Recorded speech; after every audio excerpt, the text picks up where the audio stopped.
Corona को लेकर AIIMS की एक रिपोर्ट में चौंकाने वाला इंकशाफ हुआ है। एम्स की रिपोर्ट के मुताबिक कोविड की पहली लहर में आईसीयू में बुजुर्गों से ज्यादा नौजवानों की मौत हुई।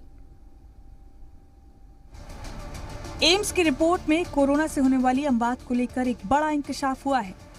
एम्स की स्टडी के मुताबिक कोरोना के दौर में एम्स के आईसीयू में जो लोग एडमिट थे, उनमें बुजुर्गों से ज्यादा अमवात नौजवानों की हुई है। मुल्क के सबसे बड़े अस्पताल एम्स दिल्ली ने एक रिपोर्ट तैयार की है।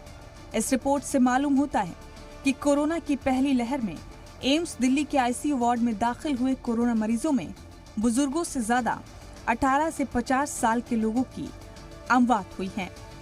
इसकी बड़ी वजह थी इन मरीजों में कोमोरबिडिटीज का होना। कोमोरबिडिटीज होने का मतलब है कि अगर किसी शख्स को दूसरी बीमारियों जैसे हाइपरटेंशन, डायबिटीज या क्रोनिक किडनी डिजीज के साथ कोविड होता है, तो ऐसे मरीजों की मौत होने के इम्कान बढ़ जाते हैं या कोविड उनके इम्यून सिस्टम को जल्दी कमजोर बना देता है। एम्स के आईसीयू वार्ड में दाखिल हुए 50 साल से कम उम्र के लोग भी किसी न किसी बीमारी से मुतासिर थे, जिसकी वजह से कोविड उनके लिए ज्यादा खतरनाक बना और उनकी मौत बुजुर्गों से ज्यादा हुई।